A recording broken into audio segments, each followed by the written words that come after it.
Dr. Hans Mark was born in Mannheim, Germany in 1929. His parents were Professor Hermann Mark, a prominent chemist known as the father of polymer science, and Maria Mark, a talented amateur portraitist. He spent the early part of his childhood with his family, evading the expansion of the Third Reich in Europe, first moving to Vienna, then Switzerland and the United Kingdom.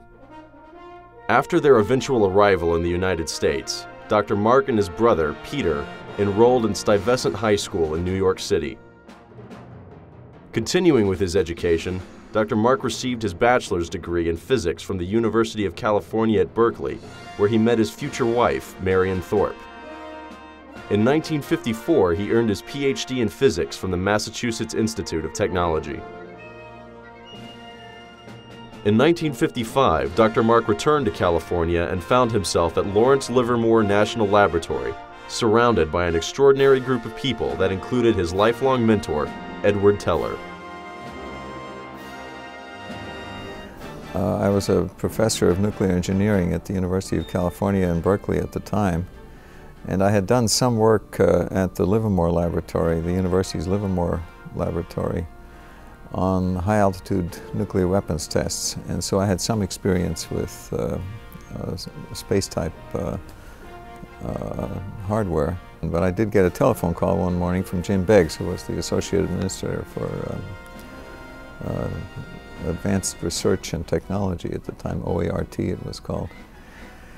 And he wanted to know whether I'd be interested in coming to Ames as director. And I said, gee, why me? And, but it was interesting enough that I visited Harvey Allen, who was my predecessor as director, and Harvey, of course, is one of the very unusual people who built this place, built the Ames Center. And I spent about 6 hours with him, drinking and listening to music and talking and so on.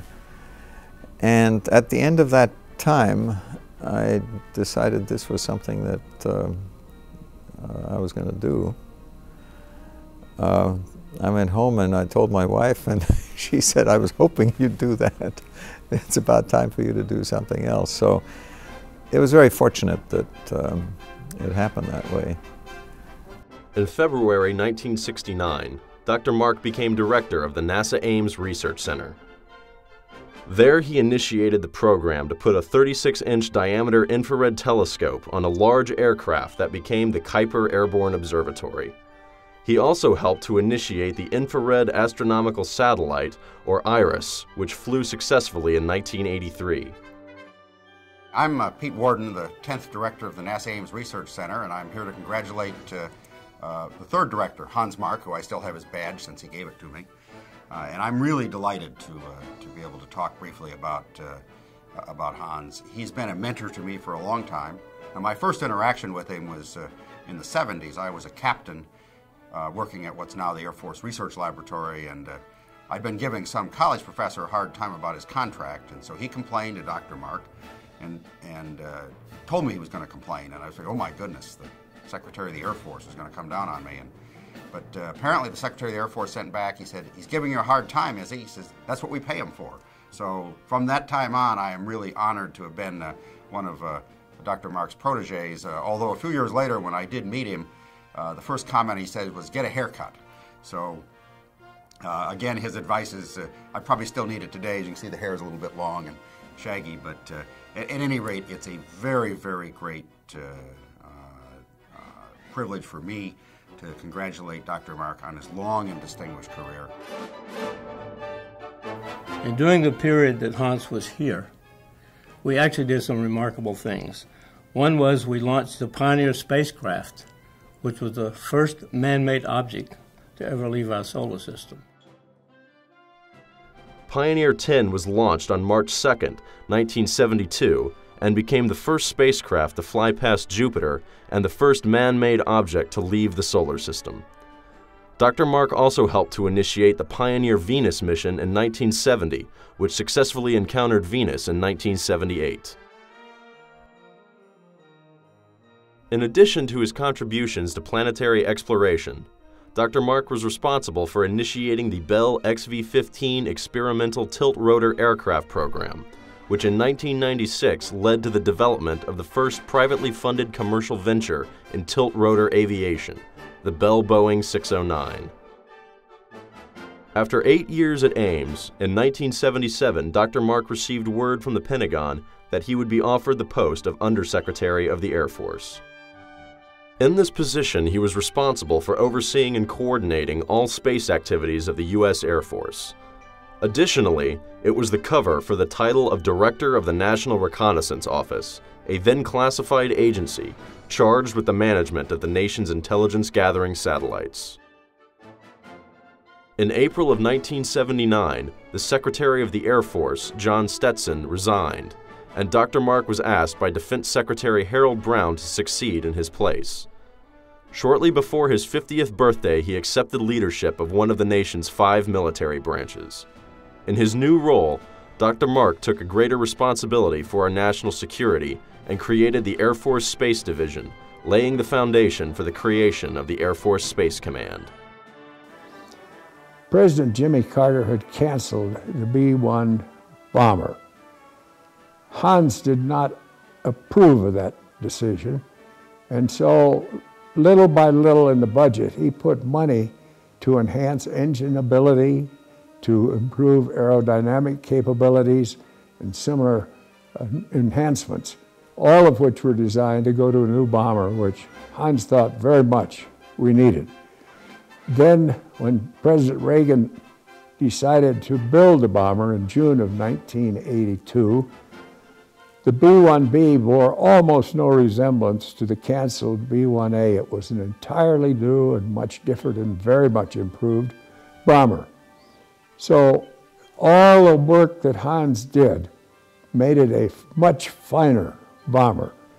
And we went through with completing the program under budget and ahead of schedule, almost unheard of procedure for military programs. Dr. Mark served as Secretary of the Air Force for 2 years under Presidents Carter and Reagan. Although he and his wife were happy in the Washington, D.C. area, Dr. Mark discovered in March of 1981 that President Reagan was going to nominate him as Deputy Administrator of NASA. As luck would have it, Dr. Mark knew Jim Beggs, the Administrator of NASA, very well, and they quickly agreed to focus on 2 major goals. They hoped to grow the Space Shuttle program and to persuade the Reagan administration to pursue the development of a space station as their next major initiative. During his term of service, he oversaw the first 14 space shuttle flights and was successful in helping to initiate the U.S. space station program. In 1984, after leaving NASA, Dr. Mark was named Chancellor of the University of Texas System. He served until September 1, 1992, when he decided to focus on his work as Senior Professor of Aerospace Engineering at the University of Texas at Austin. Hans and I first got to know each other when I was a faculty member at the University of Texas at Austin. He was Chancellor of the system. And he was working on the merger with the South Texas institutions and the University of Texas system. And they were both, the idea was to combine the strengths of both systems so to create a larger, stronger whole. And I thought this was a great idea and a historic occasion. And when Hans talked to me about it, I thought it was a terrific opportunity, and so I jumped at it. I count that experience as one of the most rewarding experiences in my career. And I thank Hans for doing that. So Hans, if you're watching this, thank you. It was a distinct privilege and honor to work with you under those conditions.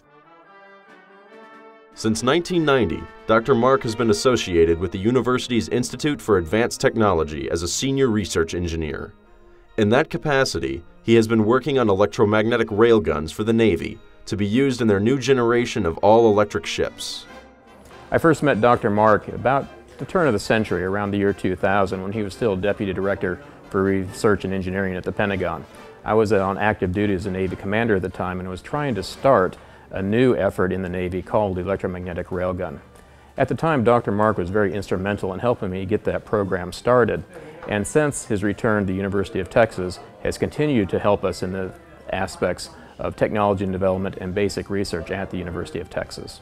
Dr. Mark's continued efforts in research and engineering have not only benefited the government, the Department of Defense, the Navy research effort, and the university, but have gone on to generate and foster a culture of science and engineering within a whole new generation of students and scientists. In such, he has generated a continued debt of gratitude by the nation towards the work he has done. His unmatched work ethic and discipline to research engineering will continue to prove beneficial for the Navy and the government for many years to come. In 1998, Dr. Mark took a leave of absence from the university to return to the Pentagon and the Department of Defense as the Director of Defense Research and Engineering. He was the Chief Technical Advisor to the Secretary of Defense and the Undersecretary of Defense for Acquisition, Technology, and Logistics. Once again, Dr. Mark was involved in improving the nation's defenses. He worked to modernize the ballistic missile defense system, and in particular our sea-based defenses. In 2001, Dr. Mark returned to his position as a professor of aerospace engineering. His inspiration and great help to his students are well known in the department. Congratulations, Dr. Mark! Thanks for being such a fascinating history of spaceflights teacher. You've been a great mentor to all of us. And thanks for intro to aerospace class. I wouldn't be a good engineer without it.